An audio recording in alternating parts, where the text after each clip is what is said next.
Selamat datang di YouTube channel Podcast Semi Horor. Sebelum mulai mendengarkan, silakan klik tombol subscribe dan nyalakan tombol notifikasinya. Jangan lupa untuk gunakan headset kalian dan selamat mendengarkan.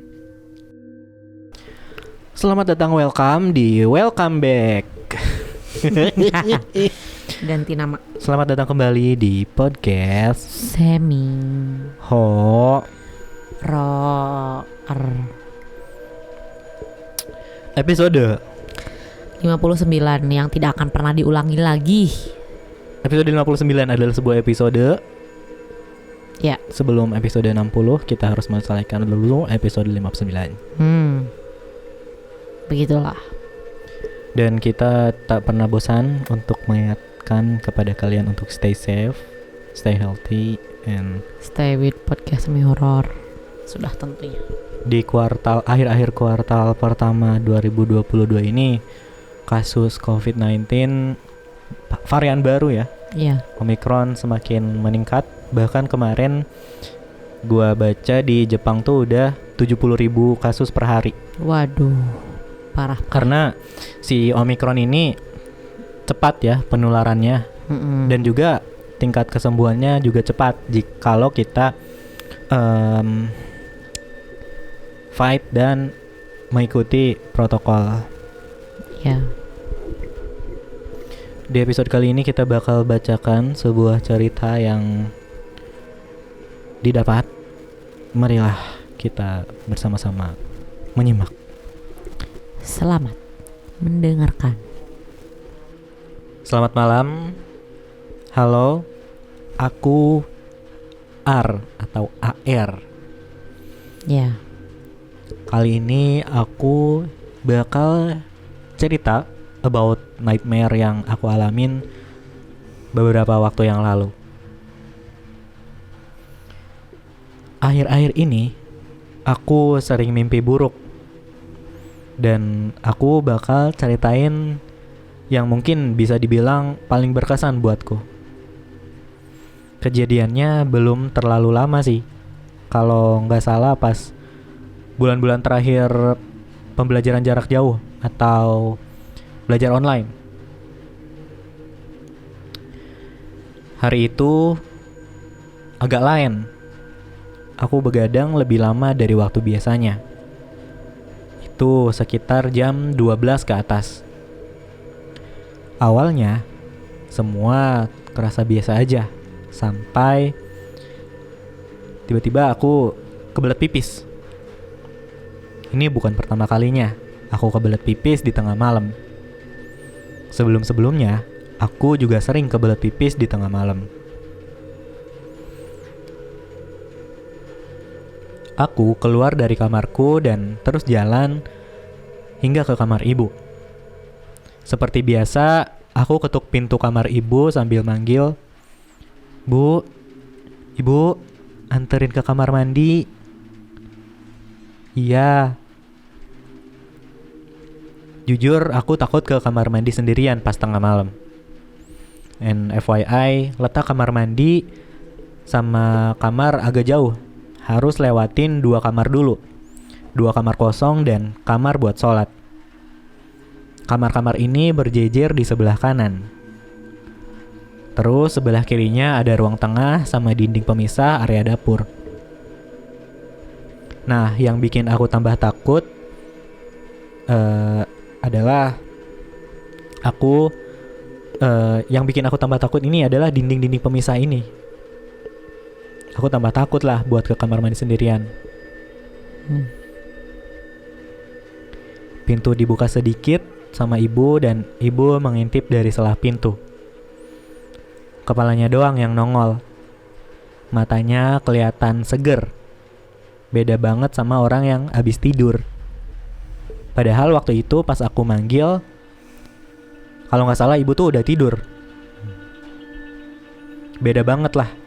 Dan bibirnya juga senyum tipis. Aku masa bodoh lah sama penampilan yang nggak biasa ya ibu aku. Aku langsung minta anterin ke kamar mandi karena udah kebelet pipis banget. Anehnya, ibu ini ngikutin aku sampai depan pintu kamar mandi. Padahal biasanya ibu ini duduk di depan kamar sholat yang deket banget sama kamar mandi. Singkat cerita, setelah selesai dengan urusan perpipisan duniawi, aku balik dengan ibu yang berjalan di belakangku. Aku benar-benar gak acuh sama keadaan waktu itu. Aku gak peduli. Kamar aku yang paling depan, jadi aku harus ngelewatin 2 kamar lagi. Kamar sholat dan juga 2 kamar kosong. Terus kamar ibu biar bisa sampai di kamarku. Aku benar-benar berhentiin langkahku 2 langkah di depan pintu kamar ibu. Keadaannya masih sama kayak tadi. Pintu kamarnya kebuka dikit. Dari selah pintunya aku bisa lihat ibu aku. Dan ternyata ibu masih tertidur di sana, di sebelah adekku. Ya, ibu masih di sana. Jantung aku merosot, mungkin udah sampai perut. Aku speechless banget, kaget banget waktu itu. Dan waktu aku noleh ke belakang, ibu yang ngikutin aku tadi melotot sambil senyum lebar ke aku. Senyumnya aneh. Dan itu benar-benar senyum paling serem yang belum pernah aku lihat sebelumnya. Aku kebangun dengan degup jantung yang gak karuan. Mirip orang abis lari maraton sampai Zimbabwe. Aku kebangun waktu subuh dan keadaan waktu itu jantungku masih berdegup kencang.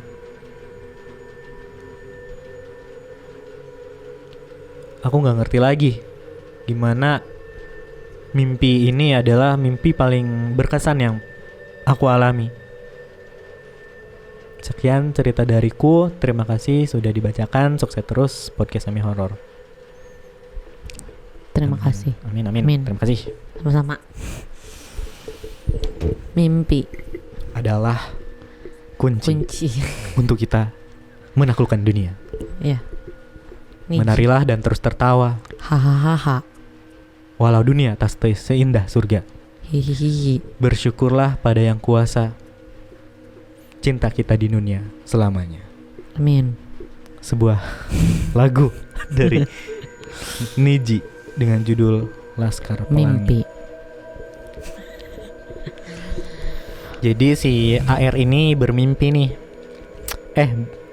Lu percaya nggak kalau si yang dimimpi si AR ini tadi adalah makhluk halus beneran, makhluk goib beneran? Enggak juga. Sekarang kan mimpi. Kalau gue sih, gue bakal bilang yang dalam mimpi si AR ini adalah sosok makhluk gaib yang menyerupai ibunya. Kok? Karena makhluk gaib ini bisa masuk ke mimpi orang. Oh gitu. Itu dia kelebihan dari makhluk gaib. Tapi berarti kalau misalnya setiap kita mimpi hantu itu dia beneran ada? Tergantung. Itu gue juga gak ngerti. Kalian bisa telaah lebih lanjut di Google. Dan si sosok ini adalah sosok yang menyerupai ibunya dan mengantarkan dia ke kamar mandi, toilet. Ya, untuk pipis. Dan saat dia menyadari dalam mimpinya, dia noleh ke belakang tuh, si sosok ini tuh udah melotot dan senyum yang lebar. Mungkin si bibirnya ini senyum lebarnya itu sampai ke muter kepala telinga gitu. Senyum lebar mah sampai bulat gitu. Gimana tuh bayangin. Dan pas bangun mungkin dia ini ngos-ngosan terus jantungnya berdegup kencang kayak abis lari dari Bali Marathon sampai Zimbabwe katanya. Ya tuh. Kebayangkan dan garis sampai gimana. Di Zimbabwe pun garis finishnya belum dibikin tuh.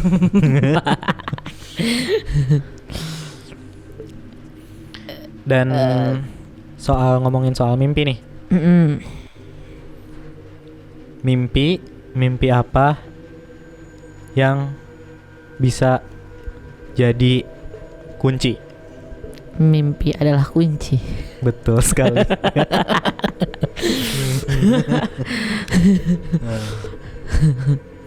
Kenapa mimpi disebut bunga tidur? Iya juga ya. Kenapa tuh? Kira-kira lu nanya apa lu mau ngasih tahu nih ceritanya? Kenapa ya mimpi adalah bunga tidur, bukan mimpi adalah kunci? Karena kalau mimpi disebutnya pohon tidur, Putri tidur. pohon tidur mungkin dia bisa berbuah gitu. Oh iya benar.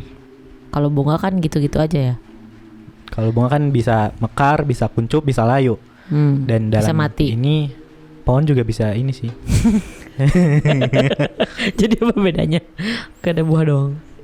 Yang cerita putri tidur yang yang bangun gara-gara dicium ya. Iya. Sama si Pangeran kodok gak sih? Iya.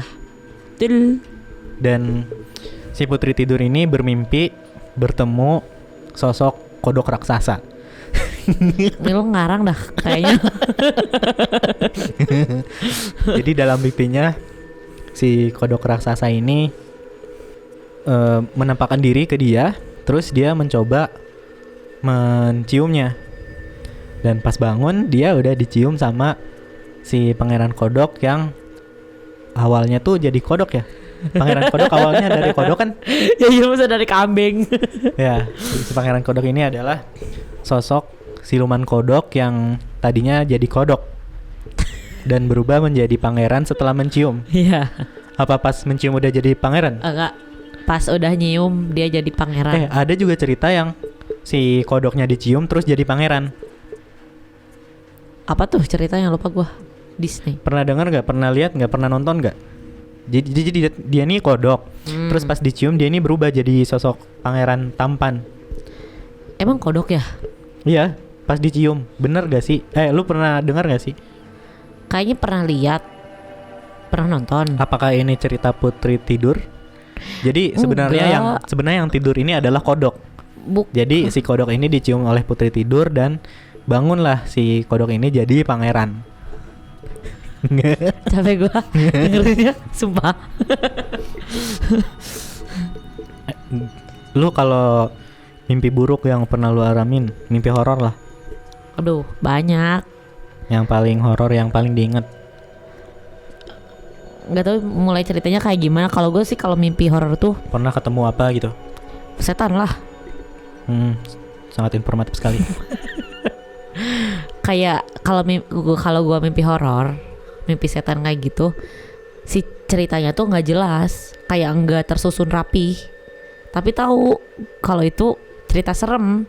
Oh, Si jadi mimpi lu serem. misalnya lagi gua di toilet, lagi di toilet, terus tiba-tiba pas buka pintu udah ada di lapangan gitu. Iya kayak gitu. Suka kurang lebih. loncat-loncat gitu ceritanya. Beda misah-misah loncat-loncat. Berarti itu si penulis skripnya belum beres tuh nulis skripnya. Udah nulis cerita lain. Belum direvisi. Padahal udah disuruh revisi sama si sutradaranya. Iya, parah banget tuh. Jadi nggak jelas. Jadi kan? apa sosok yang lu temuin di mimpi? Enggak, bukan sosok sih, lebih kayak dia nakut-nakut. Baju putih sih, kuntilanak kayaknya. Kalau gue inget-inget, kayak gelantungan di pohon kayak gitu sih, nggak jauh kayaknya. Kayak gitu-gitu aja. Terus kayak pakai baju gitu. polkadot gak? Enggak. Kuntilanak polkadot dong. Ya, kalau kuntilanak polkadot itu Kayaknya nggak akan serem. kuntilanak emang yang ada di zaman saat ini karena sudah melek fashion lah. Iya. Ya, udah fashionable. Bener juga, fashionable banget. Kalau gue sih di mimpi yang pernah gue alamin, gue tuh pernah mimpi ketemu sosok cewek berbaju putih. Terus gue nggak ingat ceritanya kayak gimana, tapi pas gue kebangun, gue kan kayak tidur ayam gitu. Masih gimana sih, tidur tapi masih bisa ngelihat yang di kamar gitu. Iya. Dan pas gue tidur ayam itu kayak di ketindihan atau rep-rep. Iya. Dan gue ngelihat ada sosok wanita berbaju putih di atas gue gitu. Lagi ngedudukin tuh. Enggak ngedudukin. Pokoknya dia melayang. tuh ngelayang di atas gua. Itu Kalau- beberapa kali di asrama, di kosan pertama, kosan kedua, dan di rumah kayaknya pernah juga deh. Tapi sekarang udah jarang. Kalau kerap-kerap gitu gue juga sering. Nggak sering juga sih, maksudnya dulu sering kayak setelah pindah di rumah sebelumnya. Di rumah sebelumnya juga kalau gua lihat-lihat itu auranya gelap banget ya. Iya. Karena Rumah zaman dulu. jarang bayar listrik. Gue udah serius loh, padahal beneran. Karena apa? Karena apa? Auranya gelap banget karena Oh, karena rumah zaman dulu. Tapi bangunannya baru, kayak baru dicat. Cuman kayak jendela-jendelanya gitu tuh masih. oh, gaya bangunannya. Ya. Kayak gaya bangunan orang-orang zaman dulu gitu. Ya. Belum kusen jendela tuh belum. Kusen apa sih? Iya, Kusen ya? Kusennya tuh kayak belum kayak zaman sekarang, kayak masih ada teralis-teralis yang gitu deh pokoknya. Banyak sekat-sekat kayak gitu-gitu. Gaya bangunan zaman dulu emang identik dengan nuansa-nuansa horor. Horor.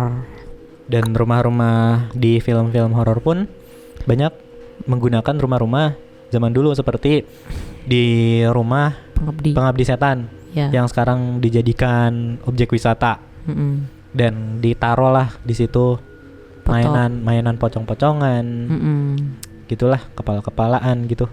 Betul. Emang Indonesia ini segala jenis bisnis tuh bisa, segala jenis yang keviralan ini bisa dijadikan bisnis. Iya. Pokoknya apapun yang bisa jadi duit ini pokoknya ladang bisnis lah. Ya, orang Indonesia. Mulai dari batu yang kena petir terus jadi obat. Itu dukun cilik. Siapa Si namanya? Ponari. Ya, Ponari. Kalau yang bikin dodol itu Ponori. Emang iya? Ponori. Tahu nggak? Tahu. Emang Almarhum. dibikin dodol? Dia pembikin dodol Betawi. Dan dia jadikan jurus silat. Silat jurus mengaduk dodol. Set. Kepalanya di Oh iya, bener. bener. Dia baru inget. Dia suka muncul di apa aja gak sih? Iya. Dulu banget tuh gue inget. Pas masih ada juga almarhum Olga.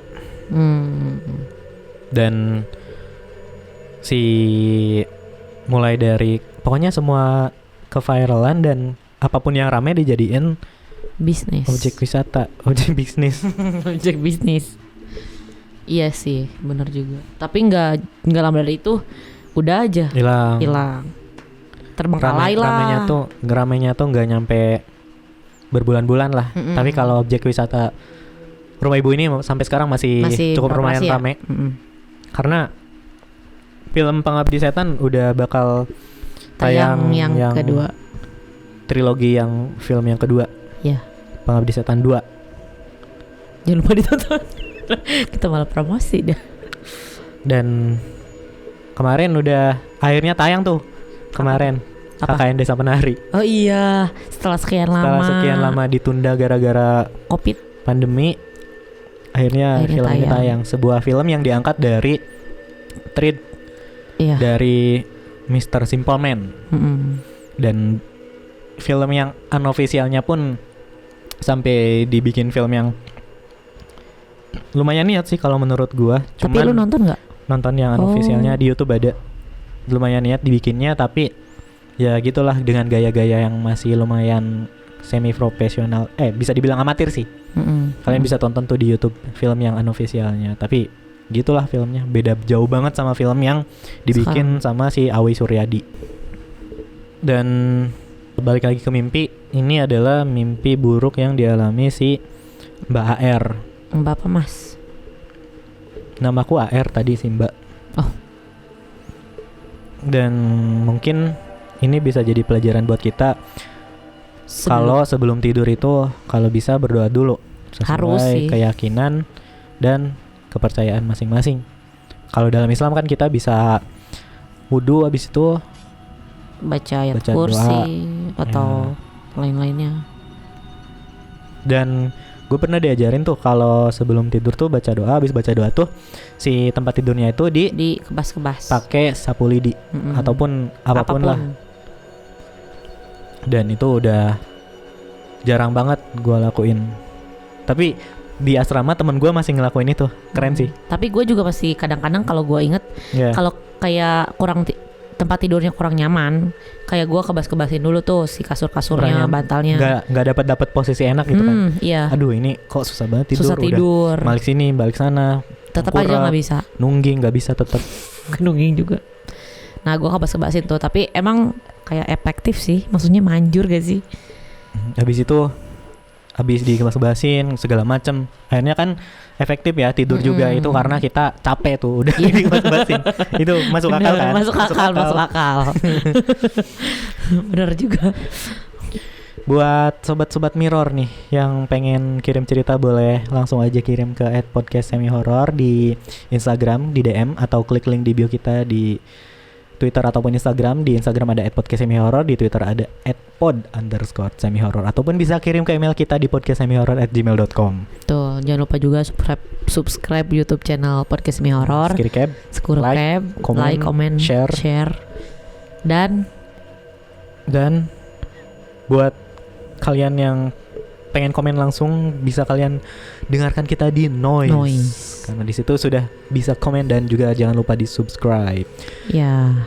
Dan tak henti-hentinya kita mengingatkan untuk stay safe, stay healthy and Stay with Podcast Semi Horror. Akhir kata episode 59 Najis pamit. Yunda pamit. Tetap dengarkan podcast Semi Horror.